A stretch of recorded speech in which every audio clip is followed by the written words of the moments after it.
Good morning students. ਅੱਜ ਦਾ ਜਿਹੜਾ ਸਾਡਾ ਨਵਾਂ ਚੈਪਟਰ ਹੈਗਾ ਥਰਮੋਮੀਟਰੀ, ਇਹਦੇ ਵਿੱਚ ਆਪਾਂ ਪੜ੍ਹਨਾ ਹੈਗਾ ਟੈਂਪਰੇਚਰ ਤੇ ਹੀਟ ਦੇ ਰਿਲੇਟਡ, ਕਿਵੇਂ ਆਪਾਂ ਕਿਸੇ ਬੋਡੀ ਨੂੰ એનર્ਜੀ ਪ੍ਰੋਵਾਈਡ ਕਰਦੇ ਹੈਗੇ ਇਨ ਦਾ ਫਾਰਮ ਆਫ ਹੀਟ, ਤੇ ਕਿਸ ਤਰ੍ਹਾਂ ਉਹਦਾ ਟੈਂਪਰੇਚਰ ਵੱਧਦਾ ਹੈਗਾ ਤੇ ਕਿਸ ਤਰ੍ਹਾਂ ਅਸੀਂ ਉਸ ਟੈਂਪਰੇਚਰ ਨੂੰ ਮੇਜ਼ਰ ਕਰਨਾ ਹੈਗਾ।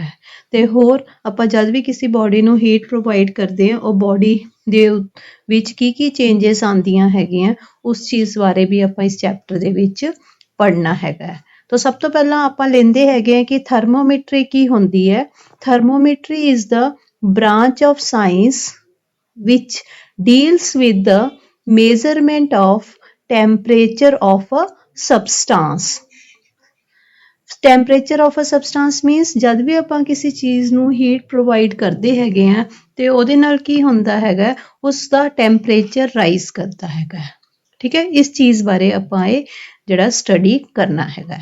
ਤੋ ਹੀਟ ਤੇ ਟੈਂਪਰੇਚਰ ਦੇ ਵਿੱਚ ਸਭ ਤੋਂ ਪਹਿਲਾਂ ਸਾਨੂੰ ਪਤਾ ਹੋਣਾ ਚਾਹੀਦਾ ਹੈ ਵੀ ਹੀਟ ਕੀ ਹੁੰਦੀ ਹੈਗੀ ਹੈ ਤੇ ਟੈਂਪਰੇਚਰ ਆਪਾਂ ਕਿਸ ਨੂੰ ਕਹਿੰਦੇ ਹੈਗੇ ਆ। ਤੋ ਸਭ ਤੋਂ ਪਹਿਲਾਂ ਸਾਡੇ ਕੋਲ ਆਉਂਦਾ ਹੈਗਾ ਹੀਟ।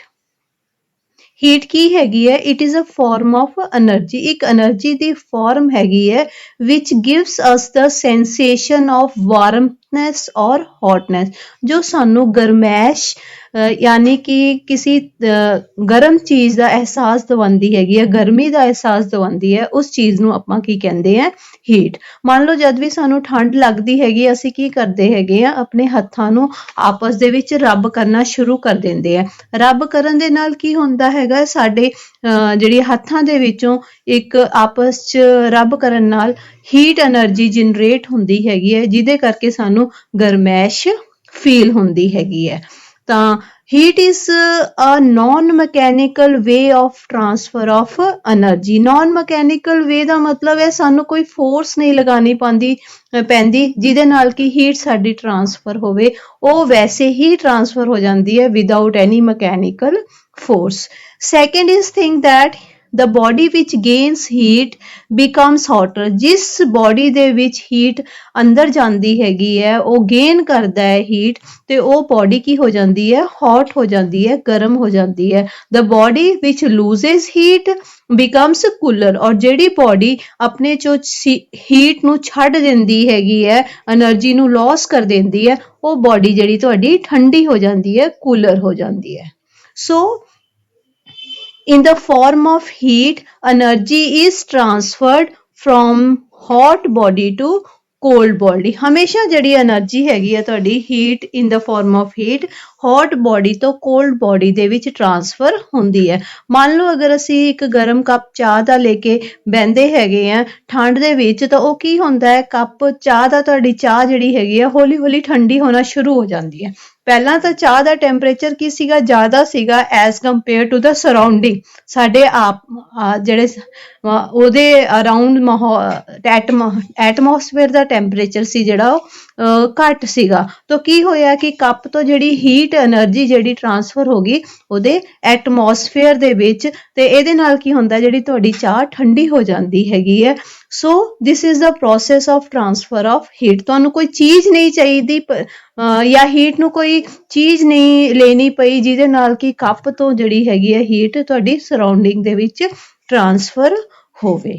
ਠੀਕ ਹੈ ਬੱਚੋ, ਹੁਣ ਅਸੀਂ ਜਿਹੜੀ ਹੀਟ ਨੂੰ ਡਿਸਕਸ ਕਰਨਾ in the form of kinetic theory. Kinetic theory ਦਾ ਮੀਨਸ ਕਿ ਸਾਨੂੰ ਪਤਾ ਹੋਣਾ ਚਾਹੀਦਾ ਕਿ ਜਿਹੜੇ ਮੋਲੀਕਿਊਲਸ ਹੈਗੇ ਆ ਕਿਸੇ ਬੋਡੀ ਦੇ ਅੰਦਰ, ਉਹ ਸਾਰੇ ਜਿਹੜੇ ਮੋਲੀਕਿਊਲਸ ਹੈਗੇ ਆ ਉਹਨਾਂ ਦੀ ਇੱਕ ਰੈਂਡਮ ਮੋਸ਼ਨ ਦੇ ਨਾਲ ਉਹ ਮੂਵ ਕਰਦੇ, ਉਹ ਕਦੇ ਵੀ ਰੈਸਟ ਪੋਜੀਸ਼ਨ ਤੇ ਨਹੀਂ ਹੁੰਦੇ, ਆਪਣੀ ਮੇਨ ਪੋਜੀਸ਼ਨ ਦੇ ਅਰਾਊਂਡ ਉਸ ਸਬਸਟੈਂਸ ਦੇ ਅੰਦਰ ਉਹ ਵਾਈਬ੍ਰੇਟ ਕਰਦੇ ਹੈਗੇ ਆ ਵਿਦ velocity v। ਠੀਕ ਹੈ ਬੱਚੋ, means this is the mean position of the particle around which it vibrate in at rest position।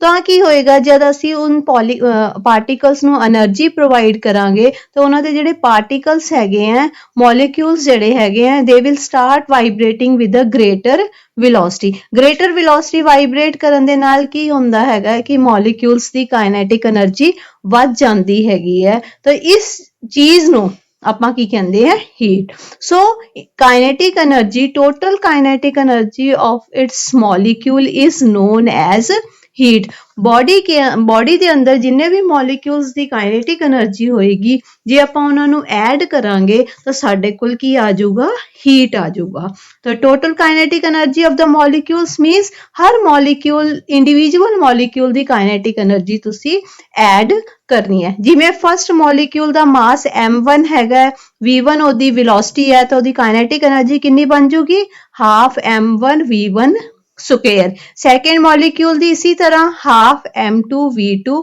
Square और अगर n मॉलिक्यूल्स हैगे हैं ते n तक अपने को आपां चाहांगे हाफ mn vn स्क्वायर और सारे मॉलिक्यूल्स दी जिहड़ी काइनेटिक एनर्जी आपां ऐड करांगे तो साडे कोल की आ जाऊगा heat it is called the heat so more heat means more kinetic energy ਜਿਹੜੇ ਮੋਲੀਕਿਊਲਸ ਦੀ ਕਾइनेटिक एनर्जी ਜ਼ਿਆਦਾ ਹੋਏਗੀ ਉਹ ਮੋਲੀਕਿਊਲਸ ਦੀ ਹੀਟ ਕੀ ਹੋਏਗੀ ਜ਼ਿਆਦਾ ਹੋਏਗੀ ਔਰ ਜਿਨ ਮੋਲੀਕਿਊਲਸ ਦੀ काइनेटिक एनर्जी ਲੈਸ ਹੋਏਗੀ means heat is low or less heat.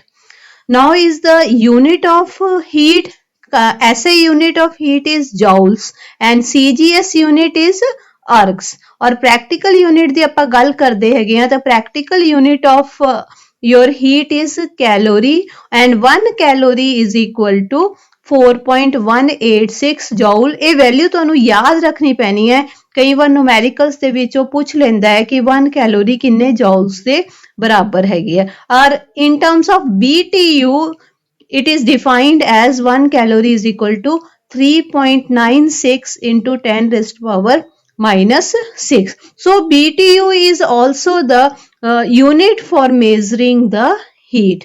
ਤਾਂ ਇਸ ਤਰ੍ਹਾਂ ਦੇ ਵੀ ਕੁਐਸਚਨਸ ਤੁਹਾਨੂੰ ਆਬਜੈਕਟਿਵ ਟਾਈਪ ਚ ਆ ਜਾਂਦੇ ਕਿ BTU ਕਿਹਦੀ ਯੂਨਿਟ ਹੈਗੀ ਆ ਸੋ BTU is the unit of heat energy. ਫਿਰ ਆਪਾਂ ਗੱਲ ਕਰਦੇ ਹੈਗੇ ਆ ਟੈਂਪਰੇਚਰ ਕਿਉਂਕਿ ਹੀਟ ਤੇ ਟੈਂਪਰੇਚਰ ਆਪਸ ਦੇ ਵਿੱਚ ਰਿਲੇਟਡ ਹੈ ਜੇ ਤੁਹਾਨੂੰ ਹੀਟ ਦੇ ਬਾਰੇ ਪੜ੍ਹਨਾ ਹੈਗਾ ਤਾਂ ਤੁਹਾਨੂੰ ਟੈਂਪਰੇਚਰ ਪਤਾ ਹੋਣਾ ਚਾਹੀਦਾ ਹੈ ਵੀ ਟੈਂਪਰੇਚਰ ਦਾ ਕੀ ਮਤਲਬ ਹੈਗਾ ਸੋ temperature is measure of degree of hotness or coldness of a substance किसी भी चीज ਦਾ means ਉਹ ਚੀਜ਼ ਤੁਹਾਡੀ ਕਿੰਨੀ ਗਰਮ ਹੈਗੀ ਹੈ ਜਾਂ ਕਿੰਨੀ ਠੰਡੀ ਹੈਗੀ ਹੈ ਉਸ ਚੀਜ਼ ਨੂੰ ਅਸੀਂ ਜੋ ਮੇਜ਼ਰ ਕਰਾਂਗੇ that is known as temp ਸਾਨੂੰ ਪਤਾ ਉਹ ਚੀਜ਼ ਗਰਮ ਹੈ ਠੰਡੀ ਉਹ ਅਸੀਂ ਕਿਸ ਤਰ੍ਹਾਂ ਪਤਾ ਕਰ ਸਕਦੇ ਹਾਂ by with the help of temperature ਜਿਹਦਾ ਟੈਂਪਰੇਚਰ ਜ਼ਿਆਦਾ ਹੋਏਗਾ ਇਟ ਮੀਨਸ ਉਹ ਚੀਜ਼ ਗਰਮ ਹੈ ਜਿਹਦਾ ਟੈਂਪਰੇਚਰ ਘੱਟ ਹੋਏਗਾ ਇਹਦਾ ਮਤਲਬ ਉਹ ਚੀਜ਼ ਠੰਡੀ ਹੈਗੀ ਹੈ so temperature is the condition which determines the flow of heat ਹੁਣ ਹੀਟ ਤਦੀ ਫਲੋ ਹੋਏਗੀ ਜੇ ਸਾਨੂੰ ਉਸ ਬੋਡੀ ਦੇ ਟੈਂਪਰੇਚਰ ਦੇ ਬਾਰੇ ਪਤਾ ਹੋਏਗਾ ਜਿਸ ਬੋਡੀ ਦਾ ਟੈਂਪਰੇਚਰ ਹਾਈ ਹੋਏਗਾ ਹੀਟ ਉਸ ਬੋਡੀ ਤੋਂ ਲੋ ਟੈਂਪਰੇਚਰ ਵਾਲੀ ਬੋਡੀ ਦੇ ਵਿੱਚ ਫਲੋ ਕਰੇਗੀ ਇਟ ਮੀਨਸ ਜਦ ਤੱਕ ਟੈਂਪਰੇਚਰ ਨਹੀਂ ਤੁਹਾਨੂੰ ਪਤਾ ਕਿਸੇ ਦੋ ਚੀਜ਼ਾਂ ਦਾ ਤਾਂ ਹੀਟ ਫਲੋ नहीं करेगी so temperature is the condition which determines the flow of heat that is heat transfer from body at higher temperature to the body at lower temperature तो heat ਤੇ temperature ਆਪਸ ਦੇ ਵਿੱਚ related ਹੈਗੇ ਆ heat ਕਿਹਦੇ ਕਾਰਨ ਹੋਏਗੀ flow करेगी temperature ਦੇ ਕਾਰਨ अगर temperature difference होएगा between the two bodies ਤਾਂ ਹੀ heat flow ਕਰੇਗੀ ਅਗਰ ਦੋ bodies ਦਾ temperature same ਹੋਏਗਾ ਤਾਂ heat flow ਨਹੀਂ ਕਰੇਗੀ ਫਿਰ ਆਪਾਂ temperature ਨੂੰ ਵੀ in terms of kinetic theory define ਕਰਨਾ ਹੈ so temperature is defined as average kinetic energy of each molecules average kinetic energy means total kinetic energy of the molecules divided by total number of molecules means ਜਿੰਨੀ ਵੀ body ਦੇ ਅੰਦਰ molecules ਹੈ ਤੁਸੀਂ individual molecules ਜਿਵੇਂ first molecule ਦੀ half m1 v1 square ਆ ਗਈ second molecule ਦੀ half m2 v2 square ਆ ਗਈ ਸਾਰੇ molecules ਦੀ ਜਿਹੜੀ kinetic energies ਹੈ ਆਪਾਂ ਐਡ ਕਰ ਲੈਣੀ ਹੈ ਤੇ ਜਿੰਨੇ molecules ਹੈਗੇ ਉਹਨਾਂ ਦੇ ਨਾਲ ਆਪਾਂ ਡਿਵਾਈਡ ਕਰਾਂਗੇ ਤਾਂ ਸਾਡੇ ਕੋਲ ਕੀ ਆ ਜਾਊਗਾ ਟੈਂਪਰੇਚਰ ਆ ਜਾਊਗਾ ਤਾਂ main difference between heat and temperature ਕੀ ਹੈਗਾ ਹੀਟ ਹੈਗੀ ਹੈ ਸਾਡੀ total kinetic energy of the molecules ਤੇ ਟੈਂਪਰੇਚਰ ਸਾਡਾ ਹੈਗਾ average kinetic energy of the molecules so ਵੀ ਅਗਰ ਆਪਾਂ ਲਈਏ ਵੀ ਸਾਡੇ ਕੋਲ ਦੋ ਬੋਡੀਜ਼ ਹੈਗੀਆਂ, ਇੱਕ ਦਾ ਟੈਂਪਰੇਚਰ T1 40 ਡਿਗਰੀ ਸੈਂਟੀਗ੍ਰੇਡ ਹੈ ਔਰ ਦੂਜੇ ਦਾ ਟੈਂਪਰੇਚਰ T2 10 ਡਿਗਰੀ ਸੈਂਟੀਗ੍ਰੇਡ ਹੈ, ਤੇ ਆਪਾਂ ਜਿਹੜੀ A ਤੇ B ਮੋਲੀਕਿਊਲਸ ਨੂੰ ਜਾਂ ਦੋ ਡਿਫਰੈਂਟ ਬੋਡੀਜ਼ ਨੂੰ ਇਕੱਠਾ ਰੱਖਾਂਗੇ ਤਾਂ ਕੀ ਹੋਏਗਾ, ਜਿਹੜੀ ਹੀਟ ਹੈਗੀ ਹੈ ਉਹ ਫਲੋ ਕਰੇਗੀ from body A to body B।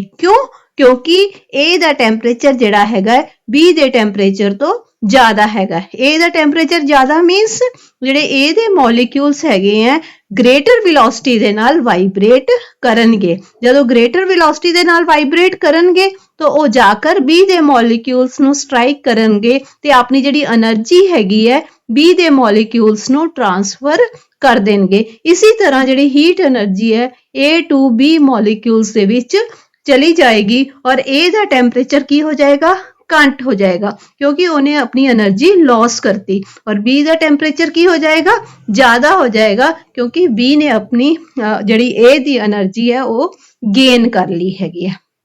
ਔਰ ਇਹ એનર્ਜੀ ਤਦ ਤੱਕ ਟ੍ਰਾਂਸਫਰ ਹੁੰਦੀ ਰਹੇਗੀ ਜਦ ਤੱਕ ਕਿ ਦੋਨਾਂ ਦਾ ਟੈਂਪਰੇਚਰ ਕੀ ਹੋ ਜਾਏਗਾ, ਬਰਾਬਰ ਹੋ ਜਾਏਗਾ। So energy is transferred from A to B in the form of heat.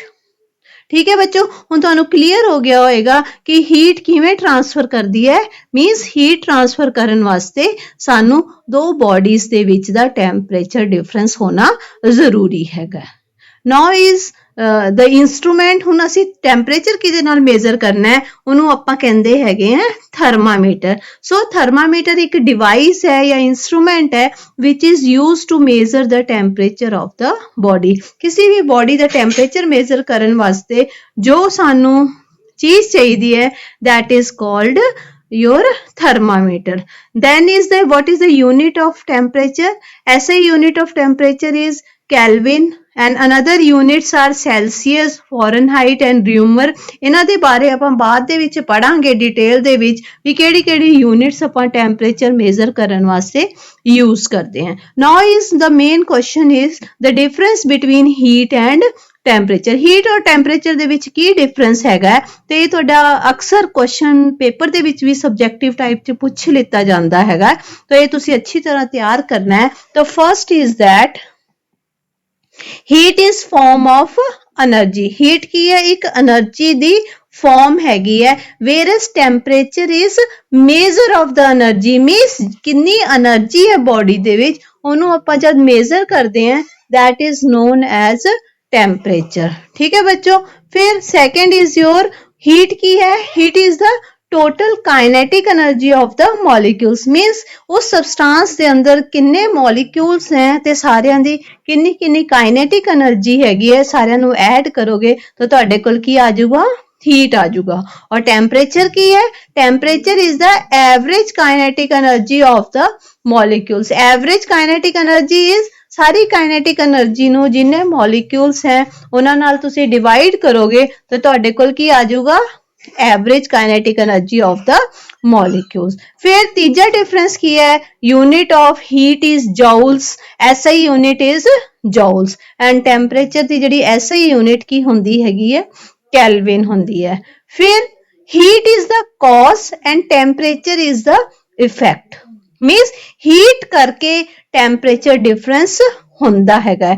जिस बॉडी ਨੂੰ ਹੀਟ ਮਿਲਦੀ ਹੈ ਉਹਦਾ ਟੈਂਪਰੇਚਰ ਹਾਈ ਹੋ ਜਾਂਦਾ ਹੈ, ਜਿਸ ਬॉडी ਤੋਂ ਹੀਟ ਲਿੱਤੀ ਜਾਂਦੀ ਹੈਗੀ ਹੈ ਉਸ ਦਾ ਟੈਂਪਰੇਚਰ ਲੋ ਹੁੰਦਾ ਹੈ। ਸੋ heat is given to a body, its temperature rises। so जब तक टेंपरेचर नहीं होएगा तो हीट फ्लो नहीं करेगी और ये आपस दे विच दोनों चीजें एक दूजे नाल जुड़ियां होईयां हैगियां। तो इस लैक्चर दे विच तुहानू बिल्कुल क्लीयर हो गया होएगा कि आपां हीट किनू कहंदे हैगे आ ते आपां टेंपरेचर किनू कहंदे हैगे। Thank you.